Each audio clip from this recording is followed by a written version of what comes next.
So this week, I've set a little challenge. I've zoomed in or distorted some photos, and you have to guess what they are. So, here is the first one. What is this? It is a train. Okay, the next one.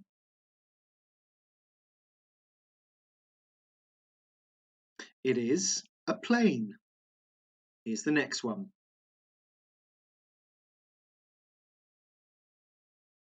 This one is a boat. And the next one?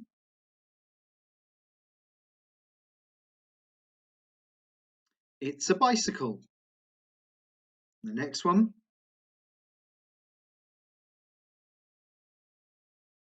It's a car. And the final one?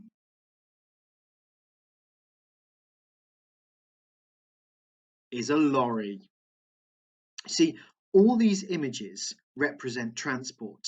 And this week, we'll be looking at Paul being transported as a prisoner to Rome and how a journey by sea was very dangerous. So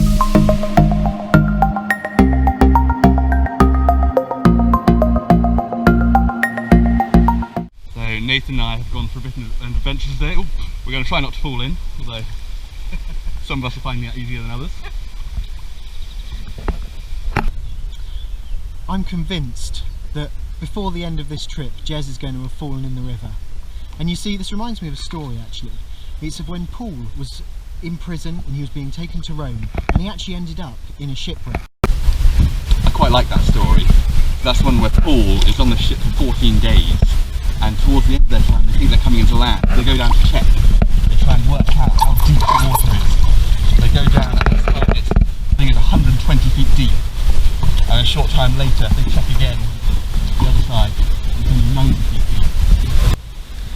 Fearing that they were going to be dashed against rocks, they went and threw out anchors to stop themselves. But some sailors were still really afraid, so what they did was they pretended that they were going to drop an anchor, but were getting into the lifeboat. Paul realised this, and he said, "Unless these men stay with the ship, you cannot be saved." So the soldiers went and cut the ropes and let the boat go. For 14 days they were there in anguish, worrying what they're going to do. And Paul sits them down and says, "Guys, you need to eat." Paul's my kind of guy. In a crisis, you need to eat. And he sits them down and he breaks the bread together and they eat. When they're done, they take them what's rest and they throw it overboard. They saw a bay with a sandy beach where they decided to run the ship aground if they could. Cutting loose the anchors, they left them in the sea, but the ship struck a sandbar and ran aground, and the stern was broken to pieces by the pounding of the surf. For this last part of the story, Jez drew the short straw. Yeah, you see, the soldiers, they wanted to kill the prisoners, but the centurion wanted to keep Paul safe. So instead, he ordered that those who could swim jumped overboard.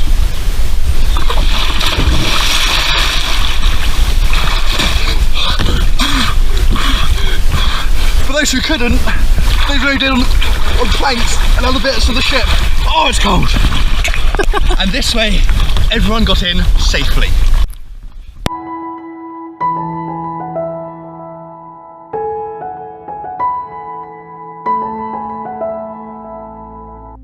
Paul was someone who constantly prayed, no matter what situation he was in, so he got very good at knowing what God was saying to him. In this story, God was at work through Paul. Paul was there telling the sailors what to do and what not to do. Some of the sailors were going to abandon ship and get away in the lifeboat, but Paul said not to. He also told them to eat something, as they hadn't eaten for the last 14 days. And he said that none of them would be harmed, which is true. God can use people, especially when they're in constant communication with him. Paul was calm during this situation because he knew he had God on his side. As we have seen over the last few weeks, his life was constantly in danger, and yet he keeps a clear head, and we know he is determined to share the gospel in Rome, where the leaders of the Roman Empire live. We need to learn to be like Paul, no matter the situation. loves God and trusts him wholeheartedly. He even catches the attention of the centurion on board. Without Paul there, a lot of sailors probably would have died. I want to encourage you, keep talking with God. No matter where you are or what time it is, God is listening and ready to talk to you. This week, we thought you could make an origami boat. A link to a website on how to make one is in the description below. And here's one I have made. Now, you could decorate yours, and they should also float. Good, it does. As you watch yours float, think about times when we have hard times in our lives. During the story today, Paul had faith. He trusted God to save him and the crew. Do we trust God even in the hard times? Let's pray. Lord, sometimes there can feel like big storms in our lives, times when we don't know what's going to happen and we're struggling. And Lord, we just pray that, like Paul, we will be completely trusting in you. Lord, please help us to remember to be talking to you more often and to be listening to what you have to say to us.